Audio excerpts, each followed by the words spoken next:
আসসালামু আলাইকুম বন্ধুরা, আপনাদের সবাইকে স্বাগতম আমাদের লালবাগ ঢাকা ফেসবুক পেজে। তো আমরা আজকে এই মুহূর্তে আছি লালবাগ পুরান ঢাকার model college school and college দেখতে পাচ্ছেন, তার সংলগ্ন যে মরহুম দেলোয়ার হোসেন খেলার মাঠ। তো এখানে একটি ফুটবল যেমনটা ব্যানারের পিছনে দেখতে পাচ্ছেন, ফুটবল খেলার আয়োজন করা হয়েছে।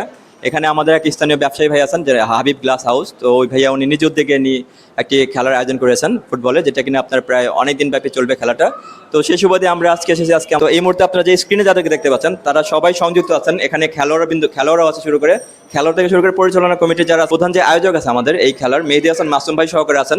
তো আমরা বিস্তারিত জানতে চেষ্টা করবো। আসসালামু আলাইকুম মাসুম ভাই, কেমন আছেন? ওয়ালাইকুম সালাম। আলহামদুলিল্লাহ ভালো আছি, আপনি ভালো আছেন? জি আলহামদুলিল্লাহ, আমি ভালো আছি, ধন্যবাদ আপনাকে। আপনারা তো সাধারণত রাজনীতি করে থাকেন, রাজনীতিবিদ আপনারা। তো খেলাধুলা আপনারা নিয়ে অনেক প্রমোশন করে থাকেন।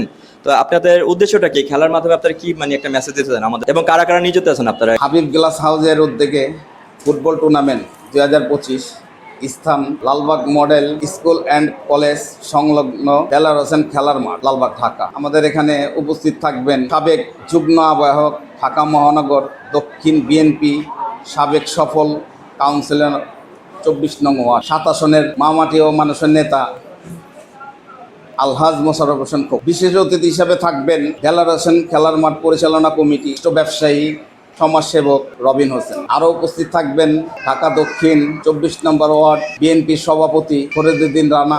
তার সাথে আরও উপস্থিত থাকবেন 24 নং ওয়ার্ডের সাধারণ সম্পাদক শহীদুল ইসলাম। বন্ধুরা, আমরা এই মুহূর্তে অনেক তথ্য জানতে পারলাম আমাদের মাসুম ভাইয়ের পাকে, যিনি কিনা আমাদের প্রধান আয়োজক আজকে এই যে আপনার হাবিব গ্লাস হাউসে যে ফুটবল খেলার একটা আয়োজন করা হয়েছে।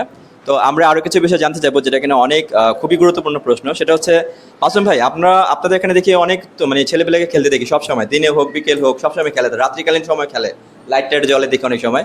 তো এখানে আমরা যেটা জানতে চাচ্ছি সেটা হচ্ছে, আপনাদের এখানে শুধু লালবাগবাসী খেলতে পারে, 24 নং ওয়ার্ডের বাসিন্দারাই, নাকি যে কেউ খেলতে পারে, বা কোনো টাকা পয়সা লাগে কিনা? বিগত সময় ফ্যাসিস্ট সরকার ছিল তখন এই মাঠ ঘন্টা হিসাবে ভাড়া হতো। 1 ঘন্টা 2000 থেকে 2500 টাকা নেওয়া হইতো, 1.5 ঘন্টা 3500 থেকে 4000 টাকা নেওয়া হইতো।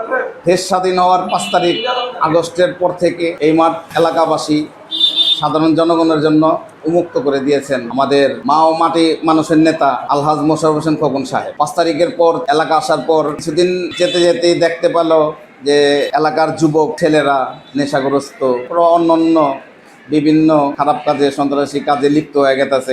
এগুলো দেখা আমাদের আলহাজ মোশাররফ হোসেন খোকন সাহেব উনি বলল যে না, এই মাঠ উন্মুক্ত করে দেওয়া হলো, এই মাঠ থেকে কোনো টাকা পয়সা নেওয়া হবে না। আমাদেরই সন্তান, আমাদেরই ছেলে পেলে, তারা কোথায় যাবে? সবার জন্য এই মাঠ উন্মুক্ত করে দেওয়া হয়। আমাদের সম্মানীয় মুরব্বী বিস্তারিত উনি বললেন। প্রথমত মাসুম, আপনার অসংখ্য ধন্যবাদ আমাদের এতগুলো তথ্য শেয়ার করার জন্য। আমরা এখন আরো বিস্তারিত জানবো আমাদের এলাকার গণ্যমান্য সম্মানিত একজন ব্যক্তি।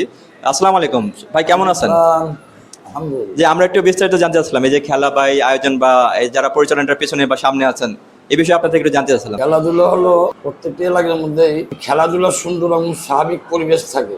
আর খেলাধুলার মধ্যে যদি অত্র যে এলাকা আছে, আমাদের যত এলাকা, এটা 7 আসনের সর্বস্তরের জনগণ যাতে স্বতঃস্ফূর্তভাবে আলহাজ মোশাররফ হোসেন খোকন সাহেবের হাতকে শক্তিশালী করে এবং তার পিছনে সারিবদ্ধভাবে সবাই দাঁড়ায় যাতে তাকে সহযোগিতা করে, এই আশাবাদ ব্যক্ত করছে। বন্ধুরা, এতক্ষণ আপনারা শুনছিলেন আমাদের এলাকার মান্যগণ্য সম্মানিত ব্যক্তি একজন, আমাদের বড় ভাই 24 নং ওয়ার্ডের শহীদুল ভাই, ওনার বক্তব্য। তো আপনাকে অসংখ্য ধন্যবাদ আমাদের মাঝে এত সুন্দর বক্তব্য রাখার জন্য।